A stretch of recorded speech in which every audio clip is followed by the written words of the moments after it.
আসলে অনেক আশা আকাঙ্ক্ষা নিয়ে ছাত্র জনতা বাংলাদেশে একটি পরিবর্তনের জন্য শত শত প্রাণের বিনিময়ে আজকে এই অন্তর্বর্তীকালীন সরকার এসেছে।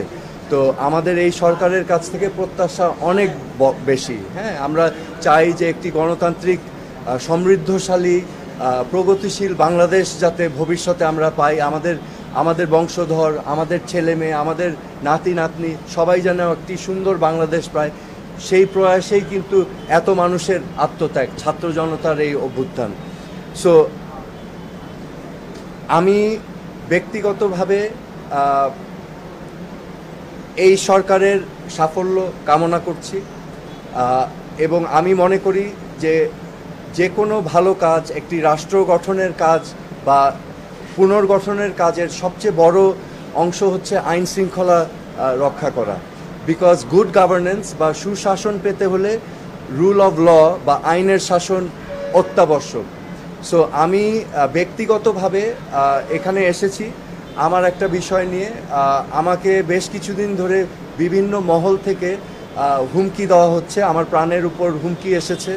এবং গতকাল রাতে আমি যখন আমার কাজ শেষ করে, আপনারা জানেন যে আমি একজন কর্মঠ মানুষ, আমার কাজ করতে হয় প্রতিদিন। আমি কাজ থেকে যখন রাতে ফেরত যাচ্ছিলাম আমার ডিওএইচএস এর বাসায়, আমাকে একটি মোটরসাইকেল চালক আমাকে ছায়ার মতো ফলো করে এবং আমি যখন ক্যান্টনমেন্ট গেট দিয়ে ঢুকে যাই সেই মোটরসাইকেল আরোহী আমাকে কিন্তু ফলো করতে থাকে। একটা পর্যায়ে আমি দেখি তার শার্টের মধ্যে লাল নীল লাইট জ্বালানো এবং সে আমাকে ইশারা করছে থামার জন্য। তো আমি বুঝতে পারছিলাম না যে এটা কে, কারণ সাধারণত ক্যান্টনমেন্টের ভিতরে তো এমপিরা থামায়। তো আমি থামিয়েছি কারণ তার লাল নীল লাইট দেখেছিলাম। থামাবার পর তাকে আমি অনেকবার জিজ্ঞেস করলাম যে আপনি কে, আপনার পরিচয় কি, আমাকে কেন থামতে বলছেন। উনি বারবার আমাকে বলছেন যে আমাদের লোক আসবে, আপনার থামতে হবে। তো আমি আবারও বললাম যে কেন, আপনার পরিচয় কি এবং কারা আসবে।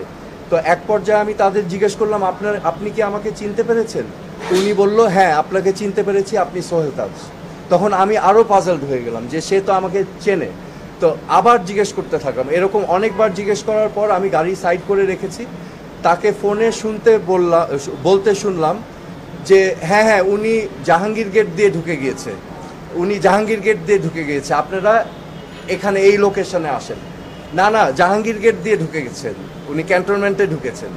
তো এরকম কয়েকবার বলার পর আমি তাকে আবার বারংবার জিজ্ঞেস করলাম পরিচয় কি, কেন আমাকে থামিয়েছেন। সে কোনো সদুত্তর দিল না। কিছুক্ষণ পর আবার সে ফোনে কথা বলে তারপর আস্তে করে মোটরসাইকেল নিয়ে আমাকে বললে আপনি চলে যেতে পারেন বলে উনি চলে গেল। সো আমার কাছে যেটা প্রতীয়মান হয়েছে বা আমি যেটা উপলব্ধি করতে পেরেছি, সে যেই ব্যক্তির সাথে কথা বলছিল তারা অন্য স্থানে অবস্থান নিয়েছিল। তো তারা ভেবেছিল আমি হয়তো মহাখালী দিয়ে যাব এবং আমি যেহেতু ক্যান্টনমেন্ট দিয়ে এসেছি, সে বারবার বলার চেষ্টা করছিল যে আমি ক্যান্টনমেন্ট জাহাঙ্গীর গেট দিয়ে ঢুকেছি।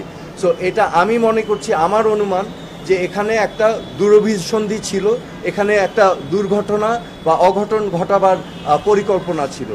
সো আমি আজকে এই বিষয়গুলো নিয়ে মাননীয় স্বরাষ্ট্র উপদেষ্টার কাছে অবহিত করতে এসেছি এবং আমি মনে করি যে বাংলাদেশের সকল নাগরিকের ব্যক্তি নিরাপত্তার অধিকার আছে এবং আমি তাকে বলেছি যে আইন শৃঙ্খলা পরিস্থিতি অবশ্যই যেন অতি দ্রুত উন্নতি করেন এবং উনি আশ্বাস দিয়েছেন যে উনি দেখছেন এবং সার্বিকভাবে ওনার মনোযোগী হয়েছেন।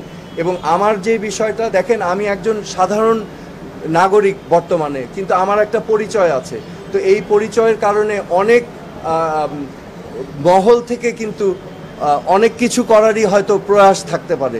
তো সেই জন্য আমি তাকে বলেছিলাম এবং অবহিত করতেই আমি এসেছি। সেটা একটা ব্যক্তিগত বিষয়, সেটা আমি আলাপ করতে চাচ্ছি না।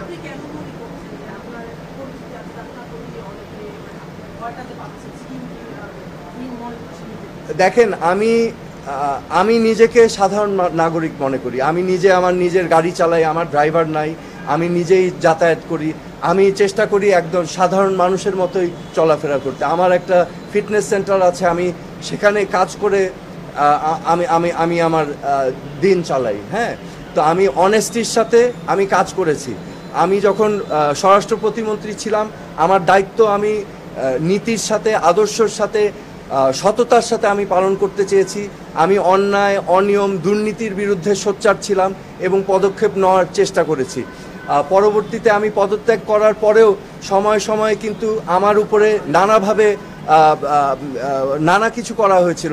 2013 সালে আমার এক ভাগিনা রাকিবকে পুলিশ নিয়ে নির্যাতন করেছিল, সেটা নিয়েও মামলা হয়েছিল। পরবর্তীতে 2018-19 সালে আমার আরেক ভাগিনা, ওকে কিন্তু অপহরণ করে এই যে আজকে যে আয়নাঘর আছে, সেই আয়নাঘরে 11 দিন রাখা হয়েছিল।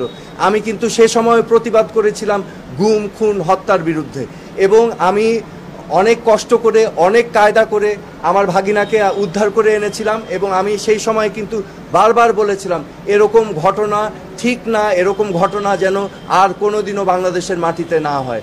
তো আমি সব সময় প্রতিবাদ করে এসেছি আমার অবস্থান থেকে। আমি তো একজন সাধারণ নাগরিক, আমারও তো নিরাপত্তার একটা বিষয় থেকে যায়, তাই না? তো আমার অবস্থান থেকে আমি চেষ্টা করেছি, সব সময় বলেছি, অন্যায়ের বিরুদ্ধে আমি কথা বলেছি। এবং বর্তমানে আমি যেটা ফিল করছি যে এখানে যেহেতু একটা পরিস্থিতি বিরাজমান আছে, এখানে বিভিন্ন মহলের থেকে স্বাভাবিকভাবে হতে পারে। আমার আরেকটা পরিচয় আছে, আমি বাংলাদেশের প্রথম প্রধানমন্ত্রীর সন্তান। তো আপনারা স্বাভাবিকভাবেই বুঝতে পারছেন যে আমি সাধারণভাবে চলার চেষ্টা করলেও এই পরিচিতিগুলো কিন্তু আমাকে ছাড়ছে না। তো সেই কারণেই আমি আমার নিরাপত্তা নিয়ে একটু শঙ্কিত, কারণ আমারও অধিকার আছে একজন সাধারণ নাগরিক হিসাবে বেঁচে থাকার। আপনার ফেসবুকে কমেন্ট আমি দেখছিলাম, সেখানে অনেকে আপনার পক্ষে বলেছে, বিপক্ষে বলেছে যে গত সরকারের সময় আপনার মতো করে অনেককে পরিচয় দিয়ে তুলে নেওয়া হয়েছে, গুম করা হয়েছে।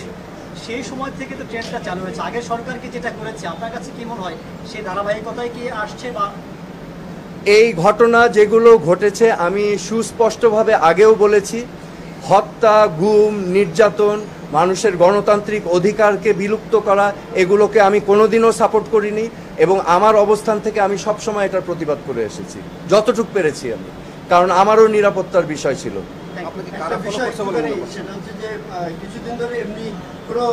আচ্ছা, আমি ওনার একটা কোয়েশ্চেনের উত্তর দিই। আমি মাননীয় প্রধান উপদেষ্টা, স্বরাষ্ট্র উপদেষ্টাকে জানিয়েছি, এবং ওনার সাথে আলাপ করে আমি এখন সেনাবাহিনীর প্রধানের কাছে আমি আহ্বান করব যে আমি যখন ওই গেট দিয়ে ঢুকেছিলাম, জাহাঙ্গীর গেটে কিন্তু হাই রেজলিউশন সিসিটিভি ক্যামেরা আছে। তো আমাকে যেই মোটরসাইকেল ফলো করেছিল, আমার বিশ্বাস সেই মোটরসাইকেলের লাইসেন্স প্লেট বের করে তার পরিচয় নির্ধারণ করা সম্ভব, সেনাপ্রধান যদি চান। হ্যাঁ, আমি টাইমটাও বলে দিচ্ছি, আমি জাহাঙ্গীর গেট প্রবেশ করেছি 10:50 বা 51 থেকে 10:55 বা 56-র মধ্যে গতকাল রাতে। আমি সেনাপ্রধানের কাছেও জানতে চাবো এটা যেন উনিও তদন্ত করেন, কারণ আপনারা জানেন যে এখানে ঢাকা মহানগরের পুলিশ কমিশনারও ছিলেন, এখন ওনাদের এখতিয়ার নেই ক্যান্টনমেন্টের ভিতরে। সো আমি সেনাপ্রধানের কাছেও আহ্বান জানাচ্ছি এটা তদন্ত করার জন্য। আমি এখান থেকে গিয়েই জিডি করব। কিছুদিন আগে একটি কোনো সমর্থিত সূত্র নয়, বলা ছিল যে আপনি আওয়ামী লীগের হাল ধরবেন, এবং এই জন্য এই ধরনের কোনো পরিস্থিতি হয়েছে কিনা এই বিষয়ে কোনো।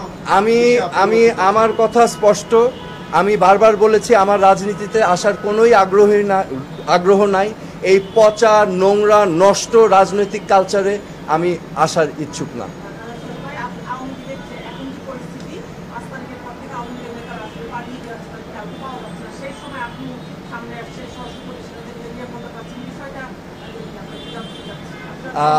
আমি মনে করি যে কোনো রাজনৈতিক দলের উপরেই প্রতিহিংসা বা নিপীড়ন করা সঠিক না, সেটা যেই দলই হোক। হ্যাঁ, সো এখানে অনেক নিরীহ নেতাকর্মীরা আছেন, তাদের উপরে অত্যাচার, নির্যাতনের আমি নিন্দা জানাচ্ছি। পাশাপাশি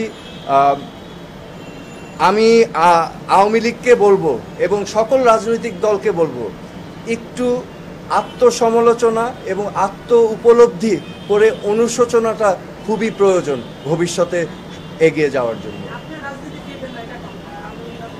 আমি রাজনীতিতে ফিরবো না, আমি বলে দিয়েছি। আমি এই নষ্ট, পচা, জঘন্য রাজনীতিতে আমি ফিরবো না।